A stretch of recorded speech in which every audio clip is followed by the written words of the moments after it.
Hello, my name is Simon Bing and welcome to my JNCIE video series.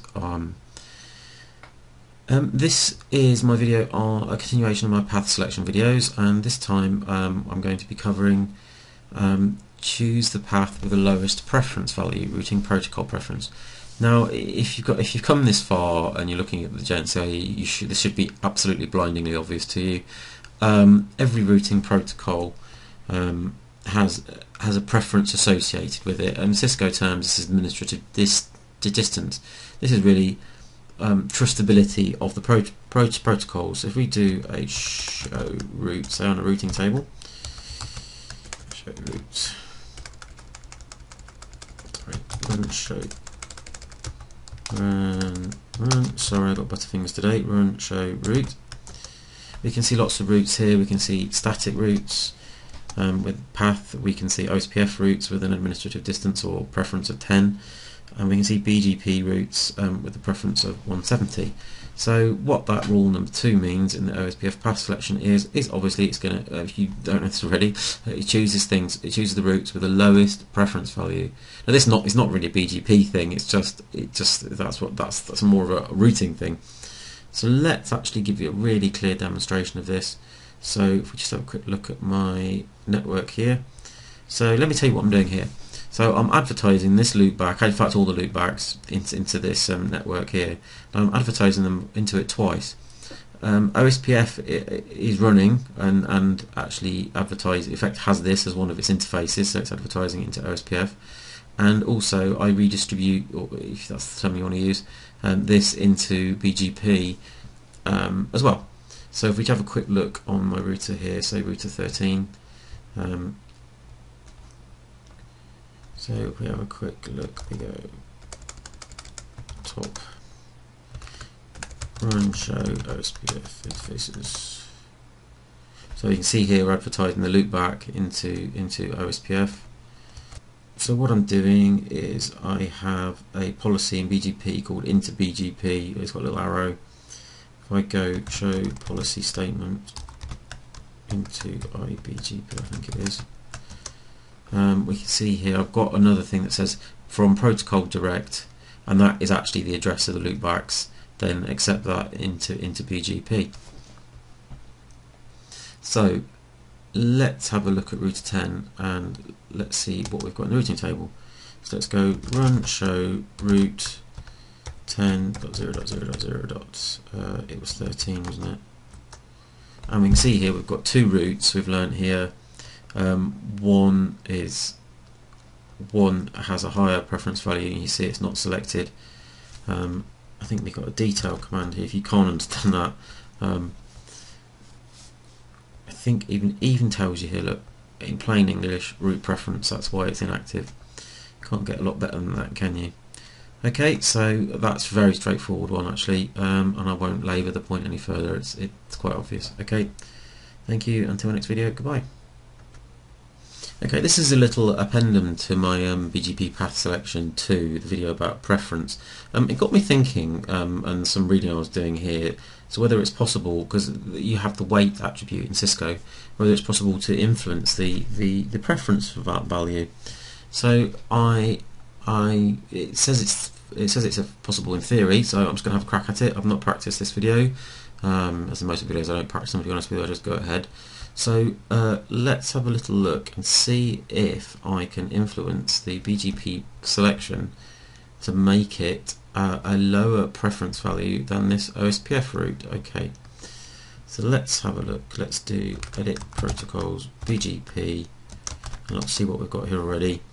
So this is my autonomous system here. Now I think I have already been playing around with an import statement here, so let me play with it again. So let's do edit group AS_40 show. Let's do activate import.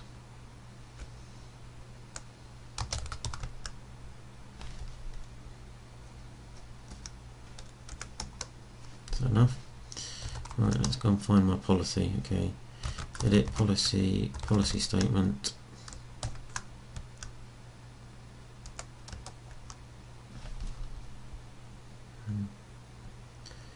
one here.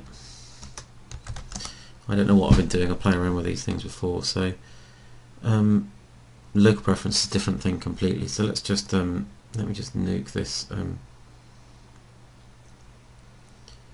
completely. So let's just go delete. Right, so let's say we want to say any routes that let's see if we can match that route. So let's go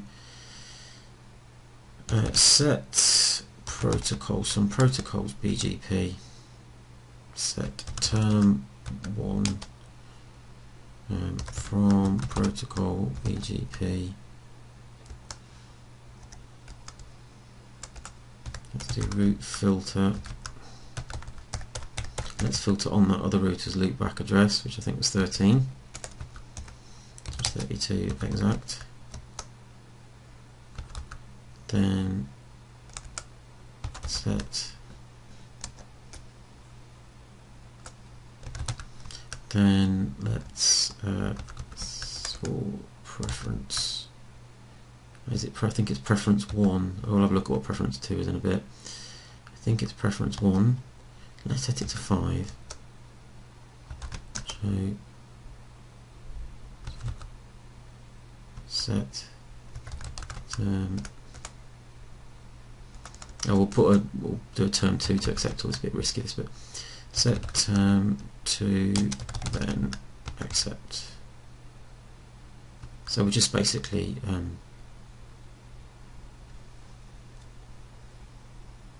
oh no, actually we have to do protocol, don't we? So we'll accept everything from all sorts of protocols. So from protocol BGP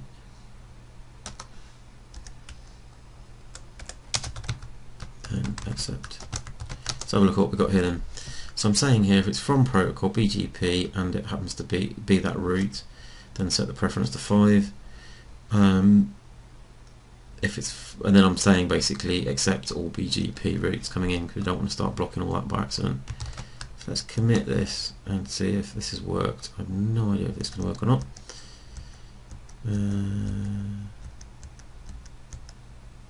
Let's do run show route 100.0.0.0.13. No, it's not worked. Okay, I'll pause this video, have a little look into this, see if I can see if this is possible or not. Actually, I'll do this troubleshooting live. So I've just done a show route hidden detail here, and it says that the next hop type is unusable. So let's have a look at what we've got for this and why it's saying the next hop is unusable. Let's have a little crack at this. So why would it say the next hop's unusable? Let's see what we're receiving. Let's do show route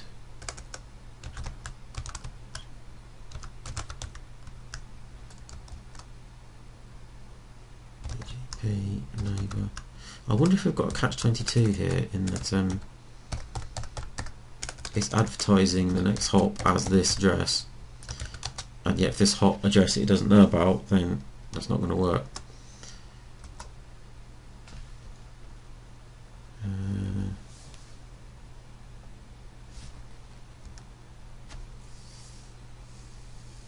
No, it's just not receiving that route. Okay, let me have another little look. Okay, so it's not got a next hop self here on the direct route. So although it's advertising this into BGP, it's gonna. I think the problem here is that we've got various problems. Is that it's going to use. It's already advertised into BGP. It's going to advertise it as being. Not too sure actually. From protocol direct. So the plot thickens here. So if we have a look here, show route advertising protocols. I'm looking on router 13. It is advertising its own loopback. The problem here is I think the self here is that also that address. Right, so if we look on the other side of that link, we see actually that it's coming up as hidden, and if we do detail, doesn't really tell us a lot, but I'm pretty sure that's the problem, right? I'm pretty sure that it's advertising a route and saying kind of the next hop is myself, so I can't see it clearly said here. It's, to me, that would be a problem. So what happens, let me just do another little botch here to see if we can get this route coming here. So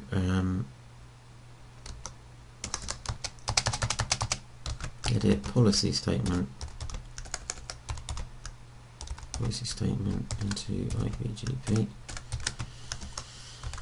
It's rather long-winded, isn't it? Try and get to this. So let's do set term 1 from protocol direct.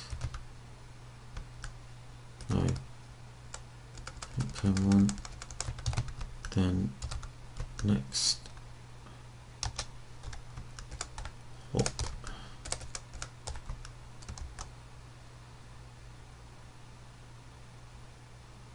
Let me set the interface address. So let me set it as this address here, 192.168.31.13. 192.168.31.13. Let me do that. Right, now let's have a look if we can see.